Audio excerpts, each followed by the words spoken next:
So we're here. We're good. Hi. Hey. How are you? Good. How are you? I'm great. Good. All right. So today we have Vanessa. Vanessa, Jeha, that's me. All right. So let's open it up with your first topic. Well.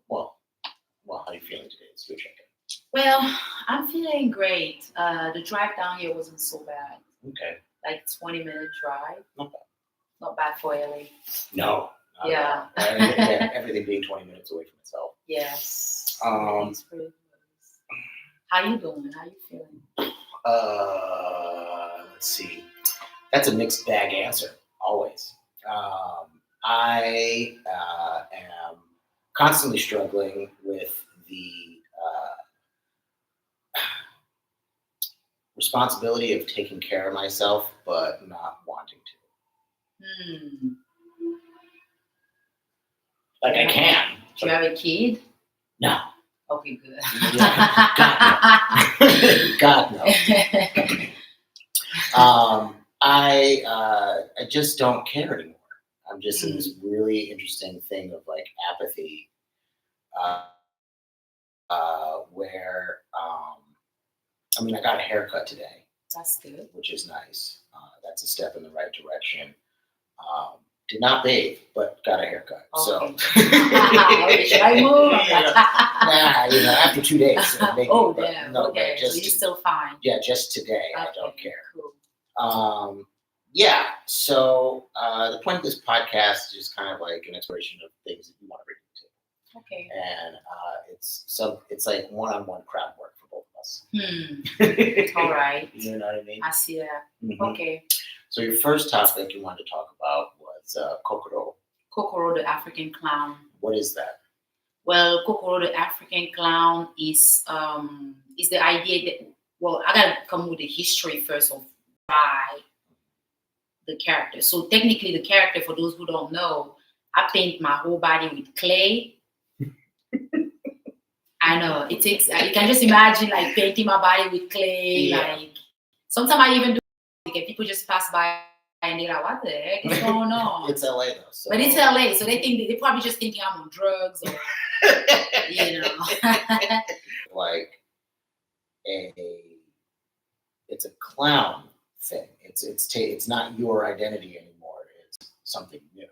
Yeah, it's not you anymore. So once you paint the clay, it's like you are considered like you're considered free from any kind of social norms or what. You're considered free from. You could pretty much people used to paint themselves in clay so they can take a break from, all the things. Just life. And yeah. You could literally just be a kid again, or be crazy, or just paint yourself in clay and go just like. Where does that come from? It just comes from a culture of giving people that chance to be liberated while still being alive. Can I paint myself in clay and like leave work early? Like how? Well, when is it appropriate? Well, they used to do that for rituals because there are people in my culture they call kamsi. Mm-hmm. So those kamsi, what we say is that they like this channel between the spiritual world and this physical world. Gotcha. So when they paint themselves in clay, they pretty much opening themselves up like a portal, and whatever they do is seen as like. Sometimes they act like they are. It's like an out of body experience. Interesting. Yeah. So it's kind of like stage makeup. In the sense that, but it's spiritual stage makeup. Yes. And it allows you then to absorb whatever entities are out there into you. So you become like a conduit. Yes. For that spiritual energy. There you go. Very cool.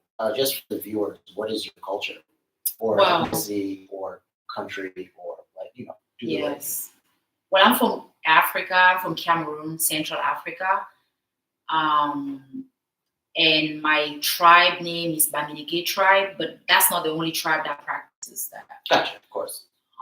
So I'm from the Bamileke tribe, and the language we speak multiple languages, but I speak Yemba, and I also speak some Fulani, but my father is Fulani, my mother is Bamileke. Mm. Yeah. I see the angular features of Fulani. Oh, you know about the Fulanis? Well, I went to West Africa for a little bit. Ah, okay. But I'm not an expert in anything. I don't Right. give a fuck. Yeah, but I get it. And I'm also 4 or 5% Cameroonian. Oh, really? Uh-huh. 23andMe, I guess. Ancestry.com. Ancestry. Yeah. So I'm a little Okay, bit. that's interesting. Right. It's not an authority on it, but Yeah. it's a nice little anecdote. That's cool. So you're but it's interesting because a lot of Cameroon wasn't actually a country before. It was just a place where a lot of people from different countries actually came to run away from wars and different things. So Cameroon is not like a specific tribal ground. Like the only people that are originally from Cameroon, native of Cameroon, are the Pygmies. Okay. All the other tribes just came from other They places. emigrated from other places. Yeah. Cameroon is like the United States, but without the roads and shit. Yeah, it's just everybody's there. Yeah. We'll be there. So, all right. So, where did you come up with the concept for Kokoro for you here in LA? Because you haven't been doing it. Yeah, I haven't been doing it. So, but what was the inspiration for creating it? Well, I just felt like for years and years, that character in the African culture has been demonized by the colonizers and by, the Western world and white patriarchy. Mm-hmm. So I was just trying to bring it back. Like, okay, you can't, y'all can't kill us completely. I'm still gonna carry on the tradition, and then I just had to. Basically, when I call it like the African clown, that was just my way of like making it like how can I say, like gentrifying it enough for the general public. Okay. It's not really a clown, but I just call it a clown because I got a clownish clown. Well, it's part of the medium. Right, it's part of the right. Yeah, because I've never taken a clown class. Like twice. Twice, yeah. Obviously, it's a white people thing. Yeah. Well, I guess is what it is. But thinking about characters and a character separate from yourself, that you're able to channel that kind of improv energy. Yeah. You know what I mean? But like it's deeper than that. Yeah. To a certain extent. Like I'm not sure if you're doing like ancestor work or whatever the cracker's coming up with lately. But just like but that's very interesting. And you're posting it online. Yes, I am. What is the reactions that you're getting online? Well, for the most part, people think it's AI. I don't know why they think it's AI. I know everybody's been brainwashed to think everything is AI. They just don't think Black people are that awesome. I guess so. Yeah. Everybody's like, this is AI. It can't be real. Right? Exactly. There's no way she painted herself in clay. And then some people say, oh, she acting a fool or whatever. But I'm just like, okay. And honestly, I'm happy with all the mixed reactions because that's pretty much what art is. You don't really have to explain. You just got to be it. Very true. Very true.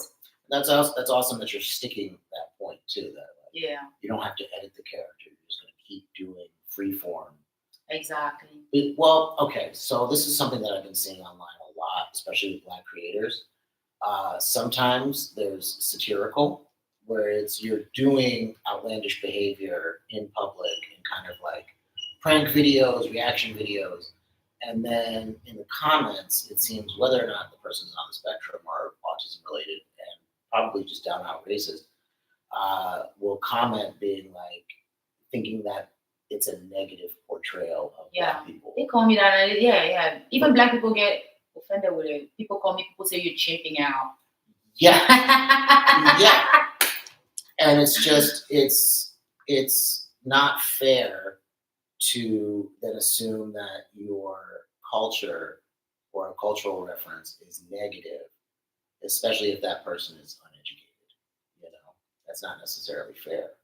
Yeah, it's the idea, demonize something so that it doesn't get supported by the general public. It's the idea. Like a Black person can't just, like a white person can go out and act like oh yeah, crazy. Nobody will relate that to chimping out. No. But as soon as a Black person just does anything to just like be, I don't know, whatever out of the social norm, all of a sudden is chimping out. Which I don't understand. Why do we always relate black people to like chimps and monkey? I get it, the history behind it. But I'm just saying, like, if you really want to think about this, like all races have people who look like monkeys. Yes. You know what I mean? Like, I'm like, why you pin this on black people? It feels like we are revisiting 50 years of racial progress, and all of that has just been erased, and we're back to like 1985 racism. Right. Almost. Like, I thought I overcame most of this racism in elementary school. Right? Like, oh, you know, black people are monkeys. Remember African Booty Scratcher? Right, all the stuff, all yeah. the Jungle Bunny. All right. It just seems that like everybody's more comfortable with being ignorant than they are actually exploring something different. Yeah, which is crazy because when you look up chimp, orangutan, monkey on social media, white people pictures just pop up. It's like, why white people picture keep popping up? Yeah, chimps have small lips. Exactly. Like, but then yeah, y'all just, you know. I think it's just white people need something to feel good about, and as long as they're putting somebody else down, that helps them. It's just that kind of like former colonial like cartoon pictures that you see in history books. Oh yeah. It's just trying to make the equation just benefit them. Right. Degrading other people's culture to promote your culture. Which is nothing. Right? Which I is mean, what is white American culture but nothing? I don't know, but I'm saying like you don't have to degrade somebody else's culture just to promote yours. You can promote your culture without making other people feel like theirs don't matter or theirs is like chipping out or ugly or voodoo or crazy or anything like that. But you can promote yours though. But you don't have to touch other people's culture. Well, primarily because there's nothing good about white American culture that's worth bragging about because there's no substance. It's all built on other people's shit anyway. So then, obviously, the insecurity behind that would be like, well, everybody else's sucks. I'm gonna listen to Morgan Wallen, whatever the fuck. You know, I'm gonna watch Kid Rock. Well, you know what I'm saying? Like, all of it is just so fake and gay. Yeah, I know what you mean. Yeah, it just sucks. So your online reactions have been mixed. Yes, very mixed. What do you see the narrative of Kokoro? Like, if you were to do like a backstory of the character? Yes. What is their origin story? Well, the origin story actually is, I say Kokoro is an African clown. Mm-hmm. It's like who came back from the past. So it's travel from, you know, like time travel. Mm-hmm. He's here to give a message, but doesn't know how to put it together, how to say it, because he comes from like past. Right. So the exploration of the future. Right. It's chaotic. Exactly. Because you don't know the rules. Right. You don't know the rules of society. You know, that's why Kokoro comes out of a bag. Screams, and whoever, like, I'm just comfortable in this bag, and then this guy takes me places with the bag, and then once he drops the bag, I come out like, oh, what the fuck was going on? Does it hurt when you get dropped? I mean, he's the more we've been doing it, the more mindful he gets. Like, he knows now what not to do and what he knows now. You know, he knows. Yeah, oh my God, like, I hit my head like fuck so many times. Especially for the bit. So many times. I hit my head on the ground so many times. Like the first time he just picked up and dropped the bag and my head went pow. I was like, especially with all that shit in your hair and then it hit that pavement. Jesus Christ. Yeah, right. And you know the bag also has like wires in it, like to carry stuff. That shit hurt. Oh like it hurt me for days. Sure. But okay. Now, when you pop out of the bag, thinking about you just see light, what is your first instinct as the character? You just start screaming. You don't necessarily know what environment. You kind of do. Like when you finish, you get in the bag, he carries it like a foot, or do you like? Is there like prep time in the bag so you don't know where you end up? Like I mean, we talked about it earlier. Like, hey, you know, this is what's gonna happen. So you're gonna carry me back in the back, and when you see that everything is clear and we got the environment that we want, you give me the safe word, and I just pop out. And once I pop out, he knows where to go. So I'm like completely in the moment. I just follow him wherever he goes. He's filming. Well, he's not the one filming. Somebody else is filming. We got a third party always. Gotcha. Yeah. That's cool. Yeah, me too. We always have a third party. Yeah, actually, that's good to run defense. Yeah. Yeah, that's good. So this recently when we went to the airport, we actually had a getaway driver. Yeah. That's wow, yo. Because we had to like jump fast in that car and run because after you get off that bell, the bag went over and then I popped out of the bag and we ran. We jumped straight in the car because you can get arrested and shit. Yes. Trespassing. Well, no. Public disturbance. What else could you get away? Public disturbance. Yeah, many stuff. Obstruction.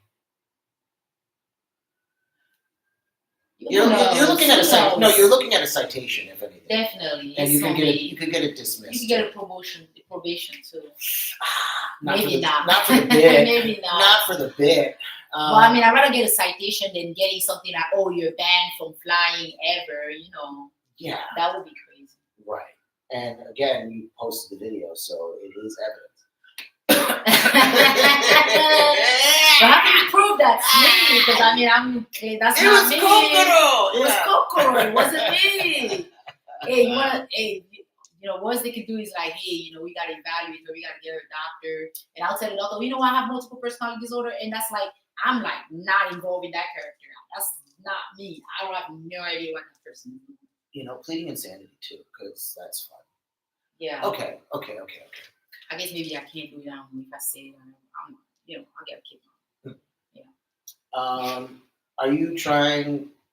Okay, so the more you do it, I assume you're going to do this anyway on your journey with your character. Are you planning on doing more sophisticated bits? Like, is it going to evolve? Yeah. Do you have any ideas about that? Yeah, we're actually trying to turn it into a play. Like we want to have a play. I wrote a play.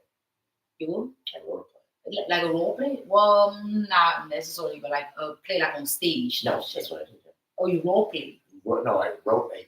You wrote a play for Kokoro? No, not for Kokoro. Oh, for myself. But I'm saying, like, yeah, it's cool. Oh, yeah. Something like that. We're actually planning on like doing that on stage, like having like a play or like a history or because Kokoro is non-verbal. Doesn't speak. It's a non-verbal clown. So. And then you'd have to tell the story through choreography. Right, and through just like signs and all Kokoro knows how to say is Kokoro. Doesn't know how to say anything else. Like I'm Groot. Right, something like that. Oh, okay. It's just like white people are going to eat this up, and two, there's definitely grants and funding and arts institutes and shit that want those kind of ideas. I mean, I'm going tomorrow. I'm going to Debbie Allen's Dance Academy for a visit, but there's trained dancers in African dance and throwing concepts like you could get like a whole cast. Wow. And access to dance studios if you just have enthusiasm. Wow. I do. I mean, I'm working on it. I'm just trying to find the right people. You know what I mean? Because I can't do it alone. So, yeah. Of course. Yeah, I love 100%. That. I love that kind of shit. 100%. All right. For me, if we schedule that after July 25th, because I'm putting on my performance stuff, and then that's done. And then, I mean, let me tell you, there is so many connections to the dance community. Wow. Yeah. All right. So, sophisticated bits, full play, characters, dancing, choreography. So your follower count has increased. What's your metric for how successful this is going to be? Well, right now I do have followers from it, but I don't think they know what they're following.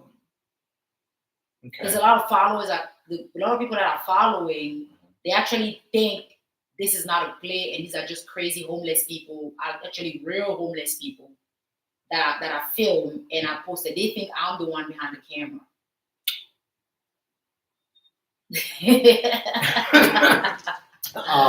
So I don't think they know what they follow. What it is yet. So I mean, right now that's what they think. I mean, it's okay. That's how it goes first. Like people don't have to know what it is right away. If you know what I'm saying. But right now, what I'm getting, the followers that I'm getting, I don't think they actually know what's happening. That's pretty brilliant.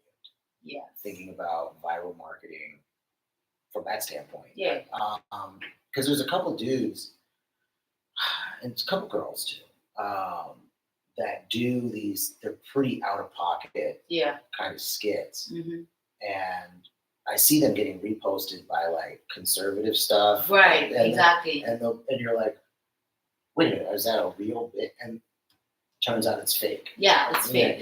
Yeah. I have people tagging Spencer Pratt on it and asking that, hey, you need to take this video of these homeless people because it's getting out of hand.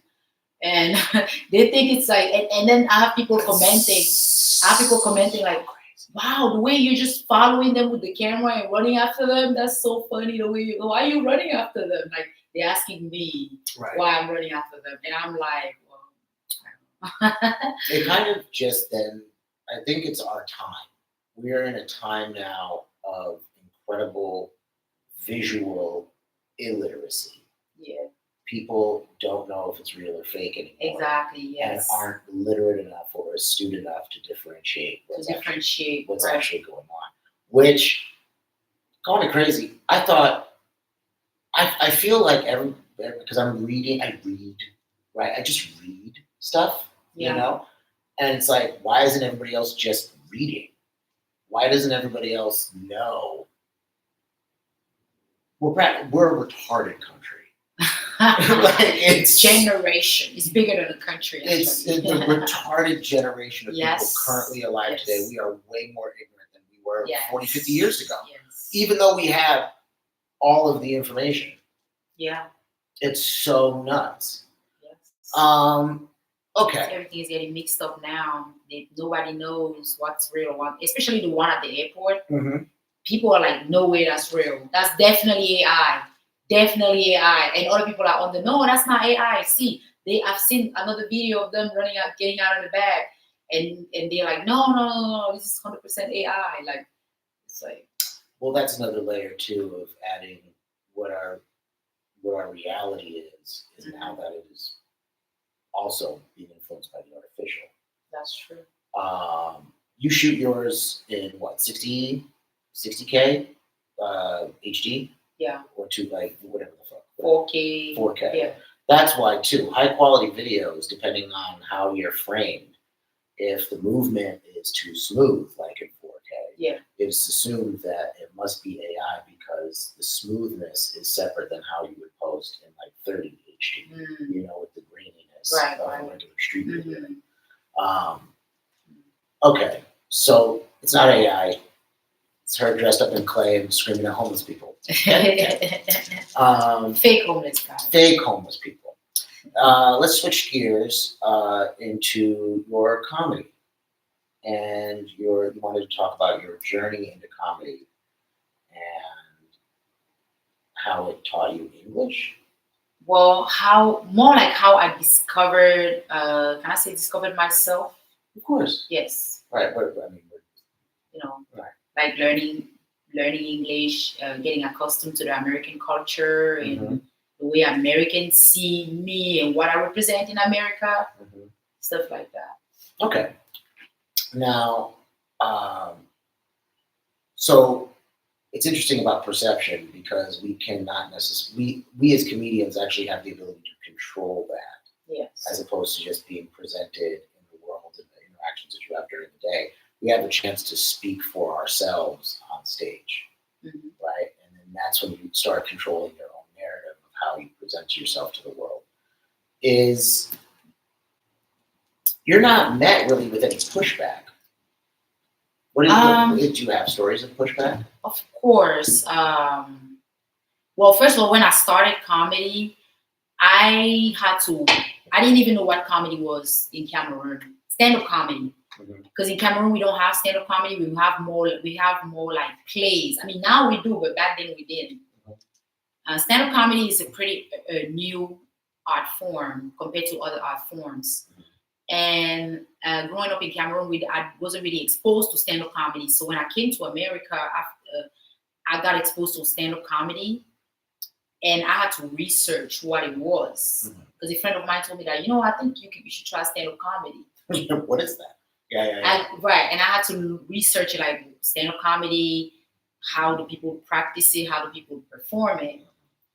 And then I looked up African stand-up comedy just to see what lane African stand-up comedy actually, take. And I saw Michael Blackson, and I watched his comedy, and I said, "Wow, okay, interesting." So my first time on stage, I wrote my stand-up comedy, like a little bit inspired by what Michael Blackson was talking about. I like Ashifi, all these, the regular hacky stuff.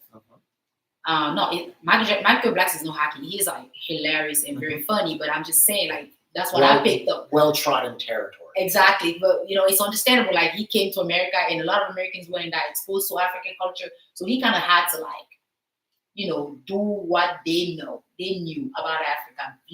Riff base of what they knew about Africa, right? So I started up, like, my first joke. I wrote my first joke talking about, I went to New York, and this bird sat on me, and I thought it was witchcraft, because in Africa, if birds play like that, they will end up in someone's soup. I had that joke, which was pretty, like, basic for what Africa was. Like the minority thing. Sure, like, the symbolism. Right, symbolism. So I started there. And then as I kept going, I hated that. I didn't like it. I was like, you know what? I don't like this.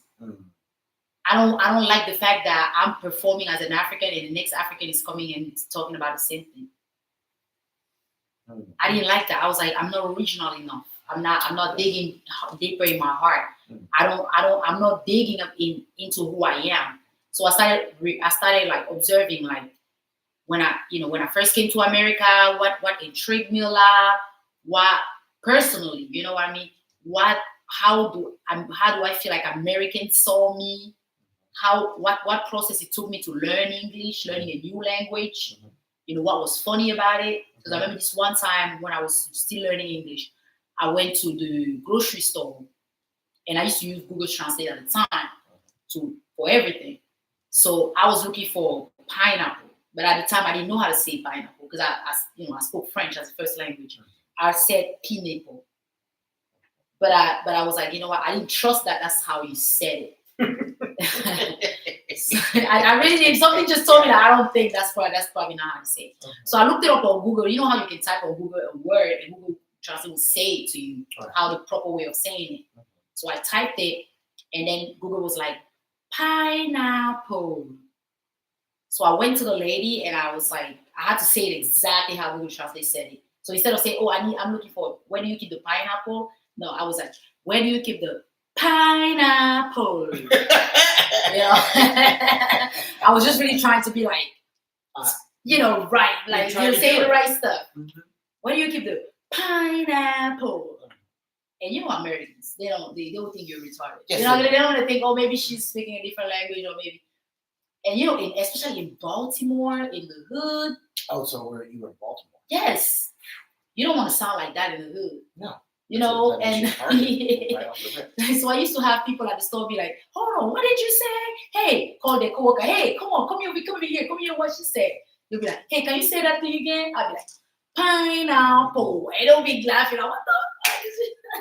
I'm like, nigga, you know what I'm talking about. Where the fuck is the pineapple? Where the fuck is the pineapple? So I had to, like, get deeper with those type of, like, experience, and just talk about those, and instead of just going with the general, like, hacky, how African people, and talk about my way growing up in Africa, what was acceptable versus what's not acceptable. Right. That is not really acceptable here, you see. And that was, like, some part of my journey. Yeah, you do have an opportunity to dig deeper because of your cultural experience.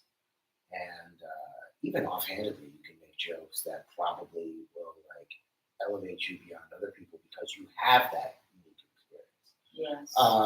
The issue though is making that funny, right? Right. Because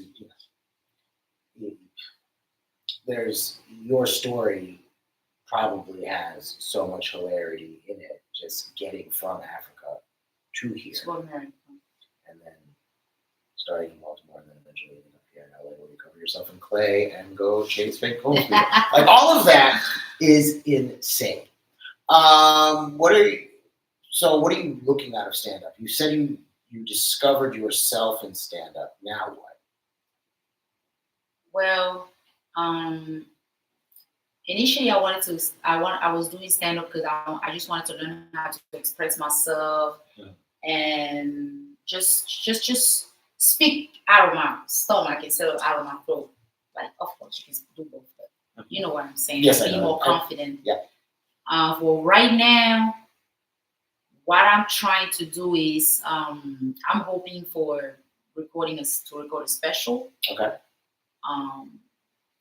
And I'm also hoping to just inspire, just be on stage and inspire all the other people from my tribe, all the women from my tribe, that this is possible for you. Because especially my father's tribe, the Fulani, girls get married so young, at 13, 14. So because I didn't grow up with my father, I kind of like, I would say I'm probably the only girl in my tribe. Not my tribe. That could get the fuck out. Right, not even get the fuck out alone, but like is able to like be on stage and like speak. You see what I'm saying? Like it's not, they don't raise women over there to speak on stage. Right. You know, they don't raise women that way. They raise women like a woman who's just comfortable standing on stage and speaking. To them, it's like outrageous. So this is like some form of liberation for me. Like I feel like I was anointed to be the first woman to pretty much from my tribe to pretty much do this. And I'm very grateful that life chose me to be that person. So I don't want to stop. I want to keep doing it until as many younger girls from my tribe as possible can see it. You know what I mean? And of course, with the Kokoro character, hopefully maybe one day I can make it like a children book or whatever. You know what I mean? Just make it like multidisciplinary. Yeah, different things, and that's cool and inspirational. And white people are gonna eat that up, especially. I mean, hey, as long as they pay me, right? Yeah, and it could definitely help in like destabilizing a region. I'm just kidding. Because the CIA loves running those pro-feminist ops in highly oppressive countries. I mean, I get it. That's like feeding the narrative. But I, as much as I hate to feed the narrative, You're doing it. I have to, because I mean, what can I do? You know what I'm saying? I can't still identify what's wrong. I know there's so many stuff that are wrong in the Western system and stuff, but there's also a lot of things that are wrong in my system as well. You see what I'm saying? And I can only represent it and talk about my system and trying to arrange and fix my system. I'm not a white person from the Western world, so I can't try to arrange their society. I'm just talking about my society and trying to make it better. You see what I'm saying? Unfortunately, it feeds off the narrative. And there's no such thing as There's no such thing as nuance anymore. So there isn't a way to analyze how complex the social situations are in other countries. We just think we can impress our own idea of like Western values onto those. Yes. But it's like you could have both. You can have both. You could have good things of both. You could have women being able to be on stage and then also try not to have as much like satanic shit get put into the culture either. Right? That is true. You could ask for the ability to have equal rights, but Africa, you don't have to force pride on them either. You know what I mean? There's like a whole thing. Equal rights is like a really we have a long way. Long way to even hit that. All I'm saying, I just want to show them that they can speak. Yeah. That's all. Step one. You know what I mean? Step one. We can talk about it. We can talk. Yeah. Step one. Yeah. Yeah. Yeah, I'm realizing, especially in the geopolitical climate we're in right now, too, that it's almost impossible to have complex discussions. Mm. There's so many just pointed answers. There's so much like you can't take from both. It's either this or Or that, that. and it's Yeah, which it does. feels very defeated. I feel very defeated. I mean, honestly, because to take both is gonna be a little contradictory. Because Mm. honestly, like if you want to mix, let's say for example, you're trying to mix the Fulani culture with the Western culture, it's gonna be almost impossible because Fulani, not all the Fulanis obviously, but a lot of Fulani's families believe that we as human beings we don't really need to like chase dreams. You see what I'm saying? Chasing dreams, Hilarious. it's not really a necessity, Hilarious. which is something that the white culture promotes a lot. A lot. Right. Do, be, see, anything. Yeah, you can be anything you want to be. You Right. can chase dreams. You can get this and this and that. But then over there, it's like live as simple as possible because this is a temporary state on Earth. You're not here forever. There's really no need to chase dreams. The only dream you need to chase is procreating, so that the next generation of human being can get to live to see the Right. Earth and live on this Earth as simple as possible too. They Right. promote simple way of living. Meanwhile, the Western culture is telling you, hey, you can speak up, you can go get this degree, that degree, go there, climb the Mount Everest, go. Yeah. Like, hey. Yeah. Yeah, but it's also that's a difference of like survival mechanisms too. Right. Like I understand Fulani culture to the extent where it's like very temporary. Especially with like, the Congo Civil War, Nigeria. You know what I'm saying? Like whatever region is fucked up and then all the refugees are coming in. Or whatever's going on. I'm not sure if we've had a civil war yet either. No, they just say it's temporary because we don't live forever. We die. Well, yeah, that's what it's the condition. like. Yeah. The conditions for living are so much harsher. I guess so. I mean, not anymore, because Fulani is a nomadic tribe. Sure. So they have Fulanis everywhere, even in places that are very stable. Fulanis people still don't chase dream. They still believe in like living as simple as possible because the simpler your life is, the less karma you create. You see what I'm saying? Like, hey, if you live in this little environment and you don't try to get more lands, then you don't get to fight these people to get their land. Then you don't get to colonize. Then you don't get to try to compete with these guys, to drive a Lamborghini instead of driving a Toyota. They believe that. Exactly. Yeah. They believe that living as simple as possible just save you a lot of trouble, and you just live happier when you don't chase too much dreams. The only comparison I can make to that is like hillbillies from where I'm from. Maybe Amish, because hillbillies is a little. Well, hillbillies don't do shit. They don't feel like reading. They just want to just sit and like. But theirs is like it's not spiritual. They don't feel like do shit because they just want to like drink. Right, exactly. But that Fulanis don't drink. They don't smoke. They live very sattvic. They have a very sattvic way of living. Yeah. Amish. They don't drink. They don't smoke. Yeah. Is it Muslim? Yeah, they're Muslim for the most part. Not all of them. Right. Yeah. And obviously being a former French colony too. There's like the whole French West African Empire too. Is like connected. Because Fulani turns into Pular when you get up into West Africa. Yeah, and I actually hung out with some Pular people. Yeah. So come. What?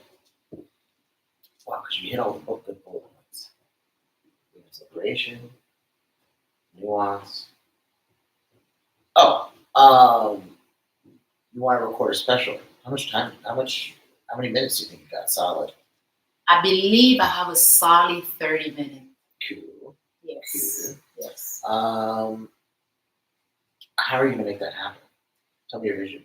Well, I was hoping to make as many friends as possible so that I can have people coming to watch the special. I can have an actual, real crowd and not actors.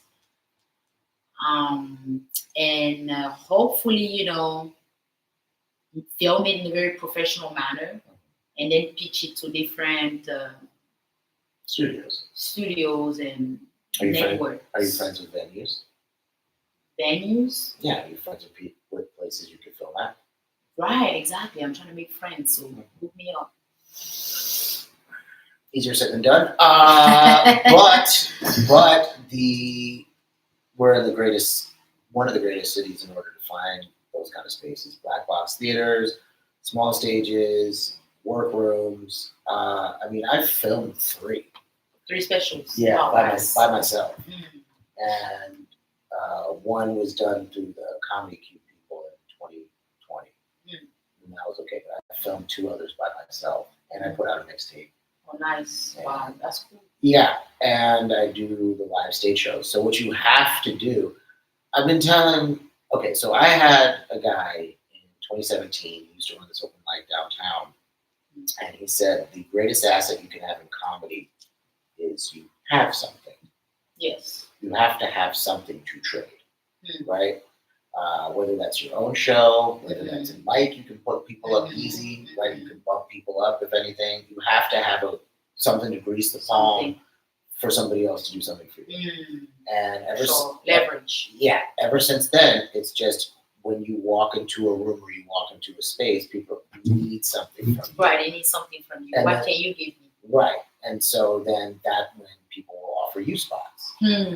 Okay. And so then you don't have to ask.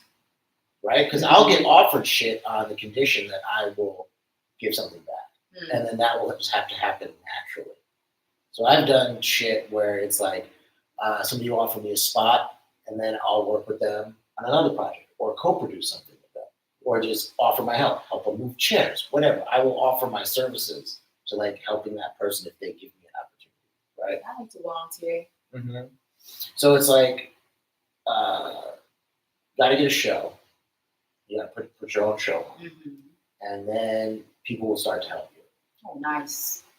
Great idea. I'm thinking about that. That's the only thing you can do. Yeah. Hopefully I can put, like my goal with Kokoro, getting it on stage. Well, right now, I'm pitching it to the Ding Dong show. And they actually like it. So they want me to come. They want me to come. Hey, by the way, come Monday.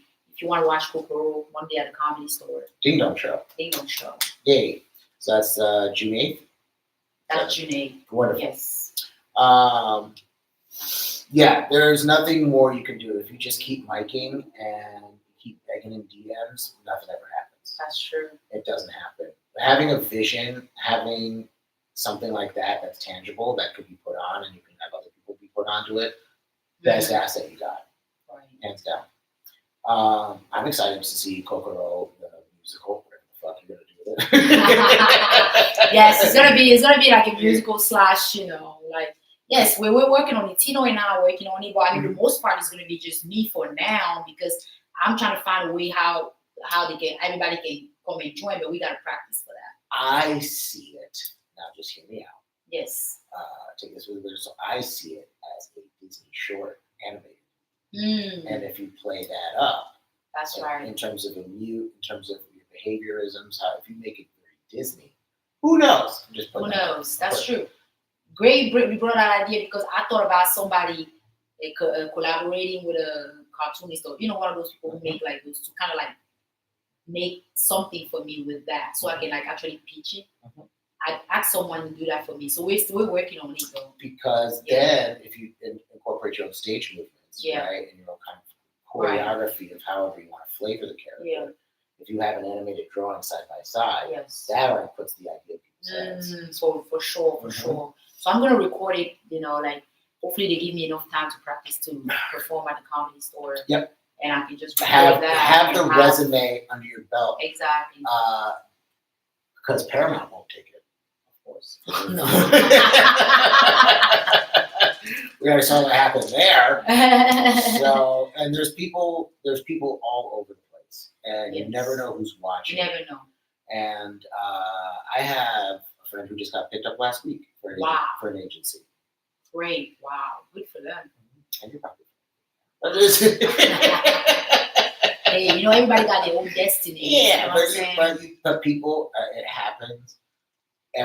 I'll hear something in the grapevine, Yes. and it's people we share stages with who get on the fucking Kevin Hart show. Wow, of course. Right? Yes, I've seen that. We saw people. We saw them. I've seen people that I've been doing shows with forever, and I'm like, I didn't sign up for that. But it's fine. Let's see, what happens? We're at 45. We could keep just riffing if you want, or if you're in a time crunch. I'm not in a time crunch. I mean, I have a date with my baby daddy. I mean, sugar daddy. Sugar daddy. That's fine. Wink, wink. What time? Well, later, like around 6 p.m. So. Okay. I'm going to my other job at 5:30, so I got to wrap up by like 10:15. So let's just keep talking. Rent is high in LA. You gotta get sugar daddies. Yeah, you have a sugar daddy. I got 2 jobs. hey, being a woman, you feel what I'm saying? Pretty woman. Mm-hmm. Yeah. So, I mean, we can unpack that. You want to talk about your sugar daddy? Yeah, well, I mean, my sugar daddies. It's interesting because I've never been the type of girl who would do sugar daddy stuff. But you are. Because right. I just want to say I just want to explain to you how it started. Sure. Because I grew up in a family that was like very strict and traditional, and they raised me and trained me to keep my virginity till I was like 20 something. God damn. And I was 20 something when I was virgin when I was like 22, 23. I only gave up my virginity because I needed citizenship. Yeah, I know. I had to trade that. I had to trade. Listen. Yeah, you have something. And just like you said, you got to trade something for something. Fuck. Right. Crazy. Okay. So I was like, hey, listen, I got my virginity. We got papers. Hey, what's up? So you're a citizen now. I'm a citizen now. Hell yeah. Okay. So my virginity was really cool to trade. At least it was used for something. Noble sacrifice. Hey, listen. So anyway, that's crazy. I had to do that. And so I was always this type of woman who was raised to be a wife. Like stay home, listen to your husband, be humble and submissive to your husband, support your man. And I did that. But then I realized this generation of men were not raised to be husbands. No. They were not raised to be husbands. Like I've gone through men that I was giving my all and giving them wife treatment and supporting cooking, giving up the coochie anytime they wanted it, because I'm like, that's my man. I have to be a good woman, faithful. Hey, anything you can think of a good wife. But these men are not built to be husbands. They're not. They're not men of the generation. And when I found that out, I said, you know what? Game on. Let me tell you that I have tried dating relationships since I was 16 years old. I am 39 now. And I have blown it every time. I don't know, man. If it was, I feel like I'm good in relationships for about 6 months. That's it. I can't. After 6 months, it's like, I don't know what happens, but it's like I just become too used to the person, and then because we're gonna go into our third topic. Yeah. Because I am a Virgo. You're Virgo, okay. Oh, extra picky. Yes, and so once I find flaws, yeah. Once I see patterns that don't change, once I start communicating that I'd like to see changes or differences or concessions or maybe compromise or something, right? Or if I'm going the extra mile or if I don't feel it being reciprocated, right? And then not in a way that I want. And if I communicate that I want it differently because I am very particular, right? It's like, if you just knew what made me happy and just did that, I would have no complaints. That's the thing. No one can make you happy, but that's the thing. No. I have a specific set of things that you want. That's okay. it. That's it. And everything else. It should be easy to find if it's just few stuff. It's a few things. Maybe you're asking for those things from the wrong people. Exactly. And it's what happens is I choose the wrong sign. And or maybe when the right person has it, you feel like you be in your head like, Look at their toes. I don't like her toes. So check this out. I have never dated a compatible sign. Wow. What sign have you been dating? Okay, so my track list has been Gemini, Ooh, Aquarius. that's a square. Gemini, Virgo, they don't go together. It's a square. It's a fight. Absolutely. Multiple Geminis. Ooh. Multiple Aries. Self-sabotaging behavior. Multiple Aries. When you go for what's not good for you. Yep. Aquariuses. Ouch. Aquarius. Not built for relationship. I spent 4 years with an Aquarius. Oh my, 4 years. Interesting. And I was able to do because it was a project. Because I wanted to make them. Wanted to save them. I wanted to make them happy. Oh. Okay. And so I wanted to play the savior, the healer, like Virgo likes to heal. Well, yes, but also it was like a mission to make this work. I gave a lot for that one. And then Aquarius are so cold, emotionally cold, and when somebody is emotionally cold, most of the time people get attached to them for some reason. That's how it works. Because you want right them to break. You want what you don't have. Yeah, that's what it is. Yep, and every time I've found a compatible sign. For instance, I have found a Taurus. I have found a Capricorn. Those are good for you. They are. Yes. But I've blown it.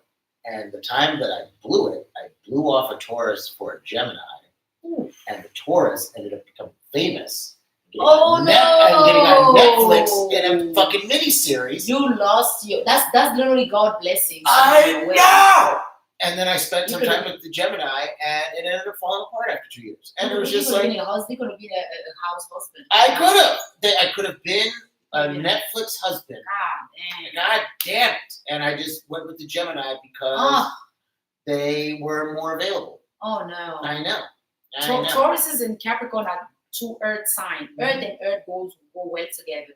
Yes, it might seem a little boring, but I should have stayed with the. That's what you was good for you, because you were looking for excitement. Because Geminis are very exciting. They're so fucking oppositional. Right. What's your sign?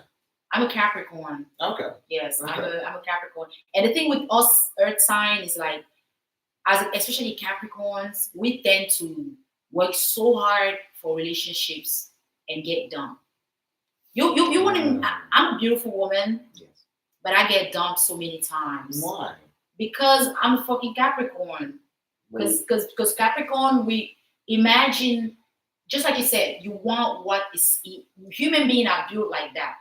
Men, especially, are hunters. They want what's not easy to attain. But as a Capricorn woman, I'm like a housewife. Are you ready? I'm ready to cook for you. I'm ready to do this already. I'm ready to give you a massage. I'm like, baby, are you okay? I'm like, oh, baby, it's going to be okay. Your childhood problem, your trauma is going to be just fine. Baby, lay your head on my chest. Okay. Suck my boobs. And we're going to be okay. Stop it. We're in public. Okay. All right. And then niggas just get bored.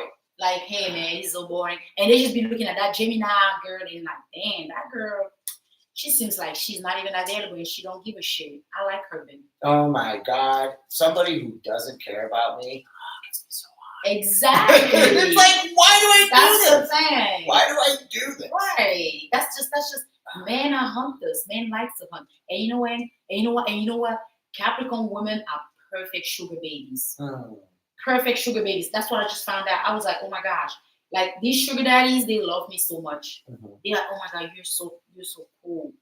Because I'm just this breath of fresh air. Like I'm just like earth. Like, you know.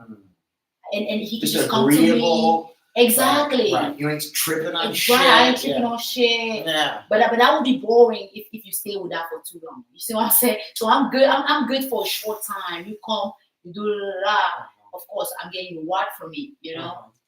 And then bye-bye. And then next time you're like, oh my baby, I want to see you so bad. And I'm like, okay, darling. And you come and bye-bye, ching-ching, $5,000. You see what I'm saying? Yeah. You just gotta find out where you fit in the program. Tell me. You gotta find out where you fit in the program. See what I'm saying? How do you calculate your value as a sugar baby? You just make up a number. Well, you know what? It really depends. I just size up the man and I see what. But first of all, I don't like broke. No, sorry. I shouldn't put it that way. First of all, I'll go for men that I think will give me like the kind of money that I think will be worth my Sure. right. Because Sure. I have a lot of sugar and I give a lot of sugar. My sugar Mhm. is really sweet, Mhm. and I just know how to market it. I don't have to rush for whoever's available. Like I'm patient, and I want to catch the big fish. I'm very patient, and then once I get a big fish, all you need is like 3 4 big fish. You can build a house. You can do anything you want. And you're set. Yeah, because there are men out there who will give you my first baby daddy, my first sugar daddy before got I got into the game for real. When I met him, he gave me $2,000 and we didn't even do nothing. And I was like, oh my gosh. Gosh. For Okay. just breathing. Just right. All I did, I went out on a date with him. Yeah. He took me to his house. He lived in a big ass mansion and everything. And his chandelier alone is like someone's mortgage. It looks so freaking expensive, right? Mhm. So once I saw that, I realized $2,000 he gave me was just chicken change. So I had to. Yeah. I started realizing that what, if I can, but I couldn't get it from him no more because I under sold myself to him. Right. So I had to take that from him Mhm. and look for a similar guy who can give me more. Now, is this based on like? Do you judge based on like occupation or like visual cues? Not occupation. Like I've learned how to. I've looked up expensive watches. Philippe Patek. Right. So I know what's Yeah. expensive, what's Mhm. considered expensive. Mhm. I also ask them what is their taste of music, and I see what they like. Like if a guy says that, I like hip hop music, I'm like, yeah, he probably broke. No. Yeah, he probably broke. But What? if he's like, yeah, I go to operas and stuff, Uh-huh. I know an opera ticket is like $800. Yeah. I'll be like, which play have you seen? And they tell me, I look it up, I see, oh, that's expensive. So I know, okay, he can pay. He got money. Okay, Yeah. okay, okay. I have to investigate. Do you scout in the wild, or is this more of an online thing? Well, I go to places where I know it's expensive. Like I go to clubs. They have some clubs where you can't get without the card. And I just and I just stand outside like, oh, what you doing? I'm waiting for somebody. You know what I mean? I just stand by. I probably ask the security, can you please give me a chair? I'm waiting for someone. Somebody, and then they will give you a chair because those people that come over here are billionaires. They don't want to upset a billionaire's girlfriend. They will give me a chair to wait. Sounds so cool. I'll be like, oh my God, can you give me a chair? I'm waiting for someone. Yeah, of course. Oh, of course. They give you a chair. Do you want some water? You're just sitting over there, drinking and sitting, and they be passing, they be looking at you. You can go to like beaches that are like private beach. They are private beach. You can just go there as a woman. You're beautiful. Mhm. It's private, but there's a way to get in. Sure. Okay. And you also go to places where it's expensive. Sure. You don't just go anywhere. And then when you get a sugar daddy, you get the places where he takes you at. You see those places and you learn, you memorize. Okay, he took me here and there, and so next time, that's where you go to hang out. What's one of your favorite places? I mean, okay, there's two questions. One, what is a place that you've been genuinely surprised is nice? And then the second question is, what is your? Because I don't want to give away your secrets, but what? Because you said expensive watches, expensive plays or operas, and expensive restaurants or right. And also, if they travel a lot, are you traveling a lot? Sure. Like, oh yeah, if he travels a lot, he probably has a lot of money. So, okay, what was the last place that you were genuinely surprised how nice it was? Well, I met somebody and he took me to this club for it's like they have this golf course and only members. What's it called? Well, I can give up the name. Sick. because it's like it was like a private thing, and Sick. that guy is also like super private. He likes to Sick. keep things Yeah, like of course. on the low. You know what I mean? Mhm. So What we part went of to town, this. It was somewhere around like Calabasas and stuff. Okay, that's good. But, That's yeah, I'm it not was- I'm not familiar It with was that. really If you were like Brentwood, I was like, I've driven through it. Yeah. So it was actually on the outside. It doesn't look like it's because anything. It just looked like just see a door, and of course it has like these flowers that kind of like go like that Mhm. to cover up. You feel what I'm saying? Mhm. So when you go in it, it looked like some sort of a restaurant, but in the back it's a whole different life. Cool. Yeah, Mhm. and it's members only. Okay. So the people that go over there have to first be members of the golf Mhm. court, and then also before you even become member of the thing, you need somebody to refer you. Sure. Yeah. So it's not just anybody can just pop up. Mhm. Yes. I'm in a few things like that. Everything was so cool. Even the glasses had like gold on it. Yeah, the glass that we were served, the drinks. I took pictures of the wine. Mhm. Those wines are like $2,000. And then they taste amazing. Taste amazing. There's no like weird thing. No, with there's it. no weird thing with it. Yeah, when you actually have good shit. Yes. There's only been about 10 times in my life where I've been blown away. Being like, oh, this is how it's supposed to taste. Wow. Right? You know what I mean? Yeah. And I mean, fuck, I just had Jack in the Box the other day, but it's like, it's hard. Yeah. You just go, oh, when you go and have hand-rolled sushi from tuna that was killed and transported from Japan that day, and you're like, oh, this is nice. And then the person you're talking to is like, yeah, you check, you look over at the bill and you see like 4 digits and you're like, yeah.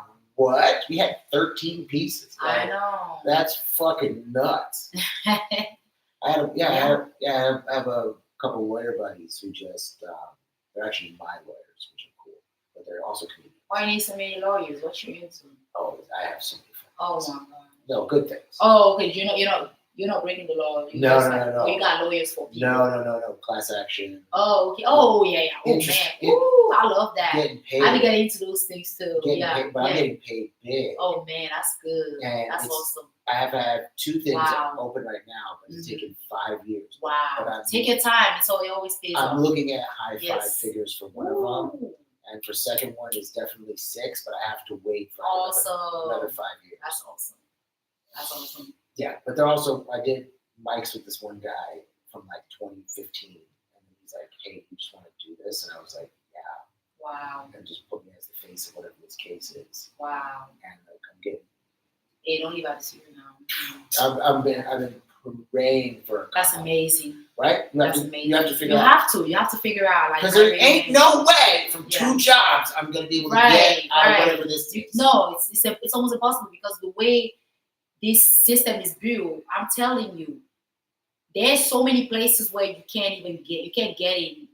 No matter how hard you work. No matter how hard I found out that everything is about who you know. Everything is about who you know. Some places you can't even get in. You'll be like, okay, who do you know? Who's the member that referred you? Who's the member that referred you? Even the money, they won't let you in. No, because you're not even. You have to be cool with the thing. They'll be like, what's the name of the member who referred you? And I went to a place where 3 members must refer you, not even one. One is not enough. One is not enough. You need 3 members, and those are places where some of these rich kids easily get in. Right, because they already have. Because they already have that history of parents and grandparents being there, and that's the upper hand they have on you. Like imagine if the owner of that place can help. They can easily get a bank loan, some stuff that they need to get into whatever business or whatever project that they want to get into, and no matter how hard you fight.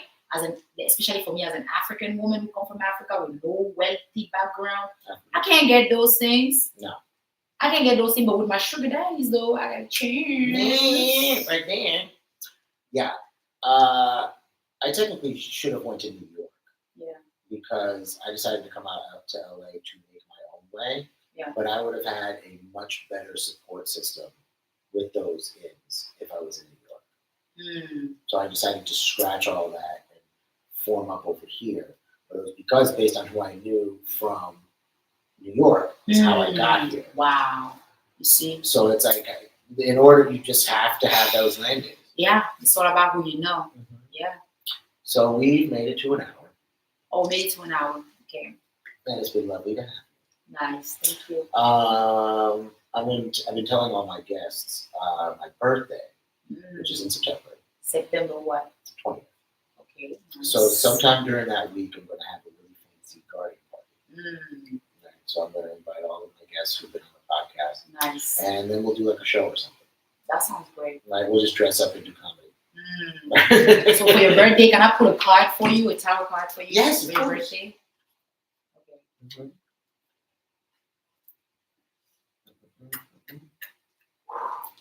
Don't worry about that. Thank you. That's sweet. That's the card that came up. Ace of Cups. Ooh, flowing abundance.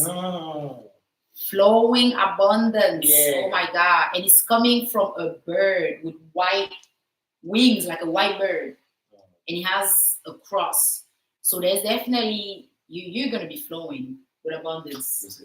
Here's the card. Ace of Cups. Yeah.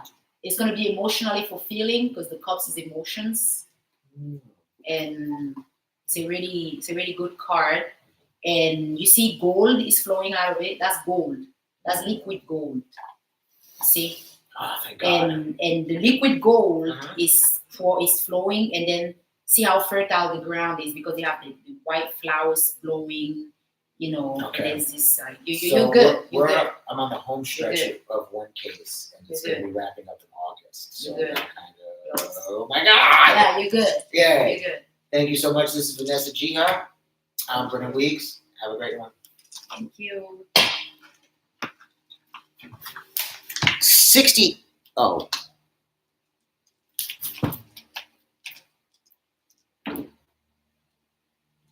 Holy shit. Wow. At one point, we had 68 people in there. Oh, nice. That's great. Whoa. Where is that? Is that on YouTube? Yeah. That's cool. That's really Whoa.